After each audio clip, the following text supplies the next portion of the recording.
Good morning. How do I make this bigger? Good morning. I have been attempting to do a reel for Instagram. And I'm going to tell you, I must be really doing a great job at what I'm doing because Instagram is making things really difficult for me or attempting to. I'm grateful that I don't have that much invested in that experience because otherwise, I would just feel so defeated. But it's really interesting how um, the technology, like whatever their analytics are, how they can make it difficult for you. It is what it is. So, so today is the moon. Today is ruled by the moon, and the moon is currently in Leo. We had a full moon in Leo 2 months ago.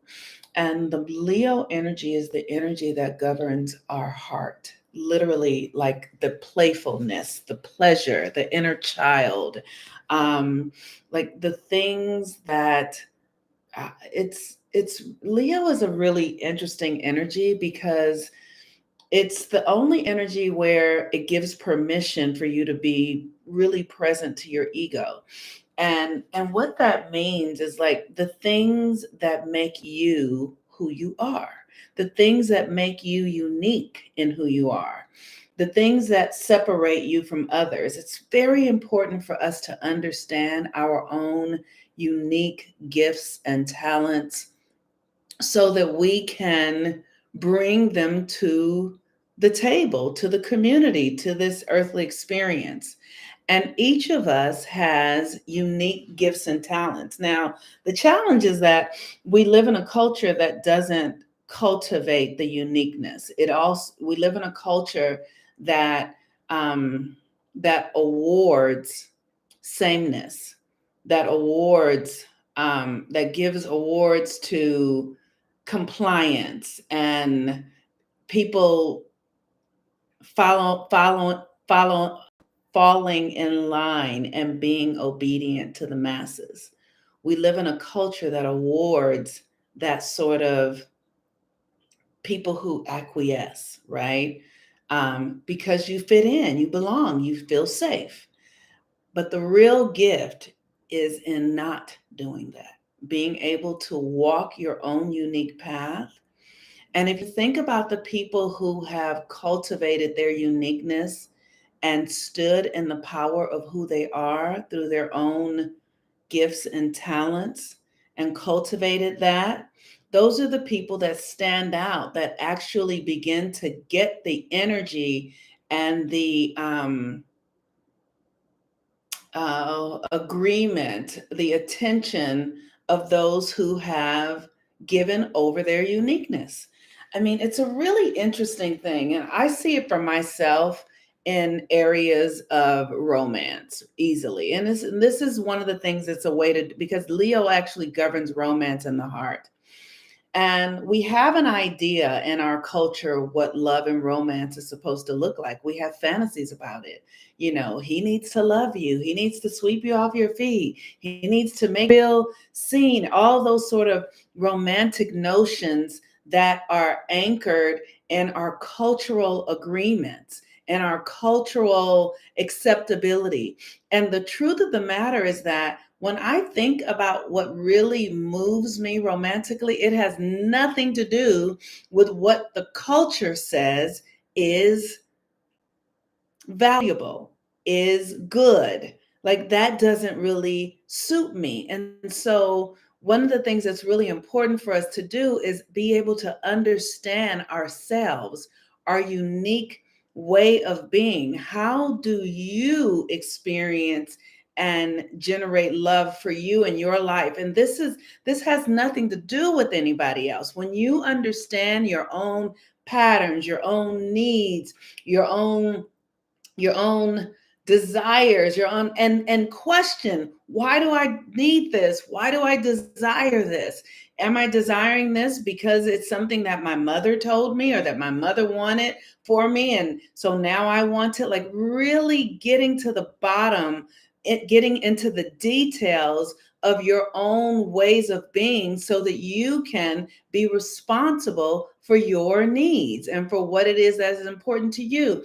Once I got clear that, oh, I'm actually not interested in this sort of monogamous, exclusive, um, you're mine and I'm yours kind of way of sharing my energy. When I got that that didn't really work for me and I started asking questions, what I really found that was I needed to use my energy in a way to really create profound intimacy in my life with all things.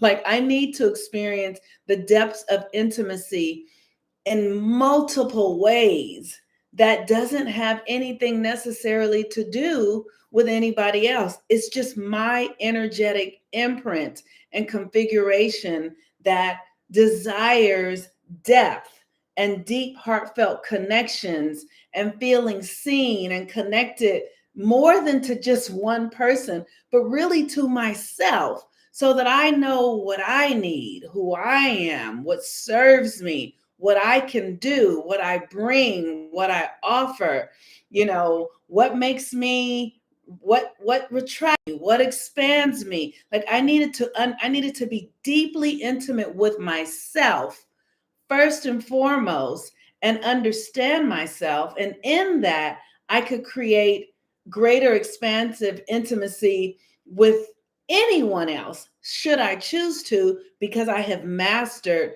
this heart right here. And so, with the moon in Leo, and the moon is governed by the mother, and the mother is the inner world. It's your creative power. So today is a really great day for us to really spend time with ourselves. While the sun is in Aries, this entire month is really about you and not giving your energy away. I'm sorry about to sneeze. Excuse me. Oh, excuse me. Excuse me for that.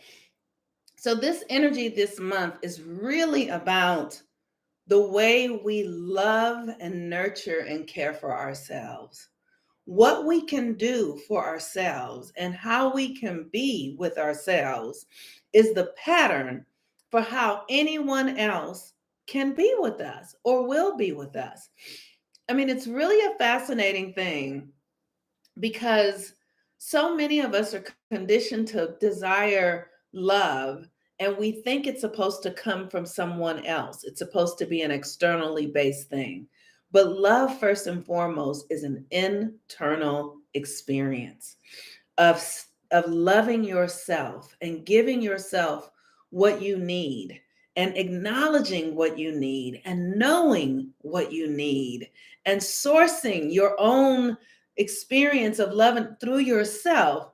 And then, because we're going to have a full moon in Libra, once you have truly anchored into yourself, then anyone in your life can only mirror back to you what you have structured from within yourself. That is the way this works.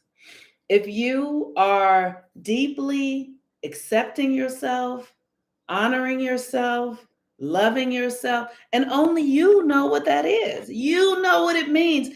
And for you to deeply love yourself might mean that you are, you know, somewhere doing something. I mean, like nobody gets to determine what self-love looks like for you, but you. No one knows that but you. No one knows. That's why you have to spend time learning yourself, honoring yourself, discovering yourself, studying yourself. Because in that, you create a frequency of connection within yourself that the universe then can only mirror back to you. Whatever you're experiencing right now is what you have set inside of yourself, and the universe is mirroring that. So if you're in relationships where you feel like your needs are not getting met, you're not fully being seen. It's because you are not fully willing to meet your own needs, and you are not doing. The universe can only mirror to you how you are being with yourself. And so today is a really great day to ask, what do I need to for my heart to be open? What do I need to feel happiness and joyfulness? And you ask yourself these questions, sit down with the journal, ask and see what comes up. I know when I ask myself what it is that I really, really, really love and need, it's surprising to me. Like I desire to be in an environment where healing and human restoration is fun, where we're doing things that might seem hard, but in ways that are really fun and playful. And just the thought of it makes me like feel like giddy, right? So nobody else probably feels like this but me, because that is my code. So it is my responsibility to see that I get to do and be in the frequency that is best suits and honors who I am. I can't make that anybody else's responsibility. Only I can take responsibility for that. And when I do, and when I fully do, the universe will then be like, okay, she's in her space. Let's send her everything she needs for the fulfillment of the love that is within her. But we have to be loyal to ourselves. We have to be committed and devoted to ourselves and not to anyone else. It's just not how it works. So the need to people please, the need to, not show up in the way that you want to for yourself for fear of what people are going to think, or for fear that, people are going to abandon you. The people who abandon you when you are being true to yourself, let them go. Let them go. Let them be on their way, because what's going to happen is that they will be replaced by people who resonate at the frequency of your commitment and devotion to yourself. And sometimes that means mothers and best friends and people we've known for very long times. But if you are not in your alignment, if you are not in the frequency which resonates from your heart, which is the energy of Leo, if you are not there, then you are out of alignment, and you will not be able to fulfill the potential that is within you to fulfill. It is the most significant thing to realize at this time on the planet, that we are here in service to something. Your life is for something. It is not for, having a job or having a lot of money. Maybe those things are a part of it, but you are here to you are here in service to something that your soul has said yes to. And only when you are committed and devoted to understanding and experiencing that will you be able to fulfill your potential. And anything that you are doing that would have you be distracted from it, anything that you are allowing in your life that distracts you, must be addressed, because that is draining your energy and your power. So today, with the moon in Leo, begin asking yourself, what gives me pleasure? What gives me joy? What is it that I deeply desire? Who am I? What am I here to fulfill? And be willing to, if what comes through you, if it is at odds with what you are experiencing. Say you get some information from inside of yourself, like the relationship you're in isn't really serving you anymore, then you will need to be willing to hear that. You don't have to take actions right now, but you will need to be willing to hear it. I remember when I started really hearing a relationship that I was in was out of alignment. It wasn't serving its purpose any longer. It wasn't really helping me or the other person. It was actually enabling us into our shortcomings, into our into not being our best selves. And once I started to see that and accept it, I literally just started praying and asking my higher self to help me learn how I would navigate myself out of that experience for the highest and best for both of us, not just for me or for her or for them, but for both of us. So I had to ask, what are the things that I need to do to get to the place, to the energetic frequency that is going to be best aligned with my evolution, with my becoming, with me in the fulfillment of my gifts? And how do I release the relationships and the connections and the attachments that have me stuck in old ways of being? And just asking these questions will begin the process. You don't have to know how, but asking the question will begin the process of the shift into a new experience. If you live with the question of who am I each day, I ask myself the question, who am I? Because I understand that everything, there's nothing new under the sun. It's all here. It's all been created. We just can't see it. It's invisible. And so when I ask the question, who am I? That's an act of faith because I know that the invisible electromagnetic field that is around me, that includes the ancestors and the spirit guides.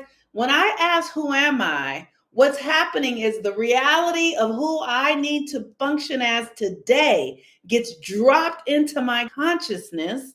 And then I can be in the fulfillment of who I am for this day.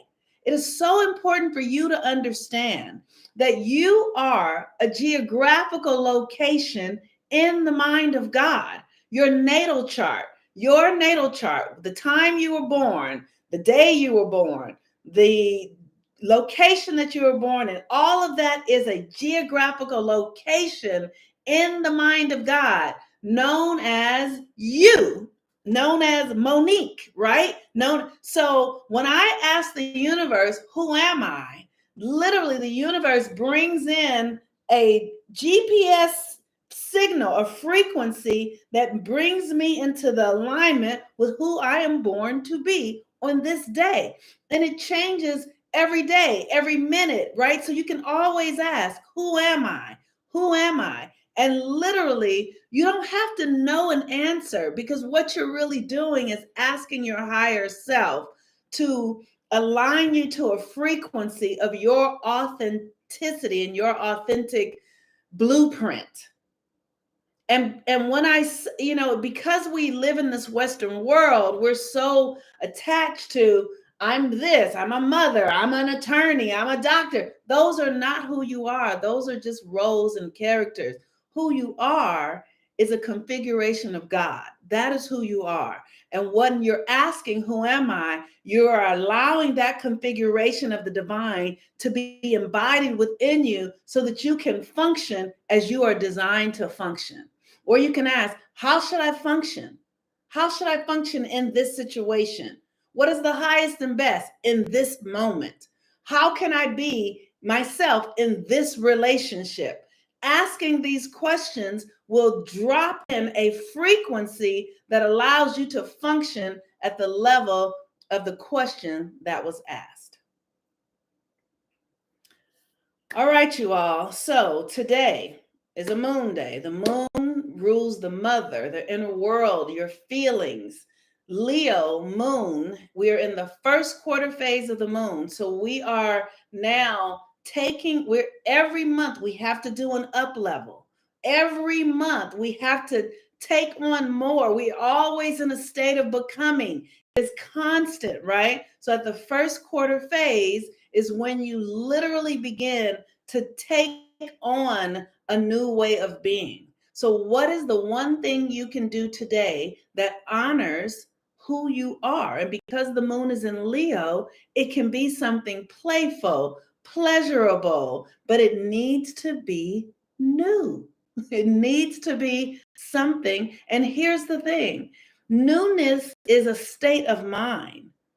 You can do something you always done with new eyes and it will be new. You can do something you've been doing every day, but you can come to it as if you've never done it before, and then it's new. All right, you all. So I invite you to schedule new moon, full moon readings. You can go to my link tree on my Instagram page to schedule a new full moon reading. Send me a private message and I can send you the links. Also, natal chart readings, private coaching, and all of those manner of things are available. Love you guys very much. Have a really beautiful day. Peace and blessings. Bye-bye.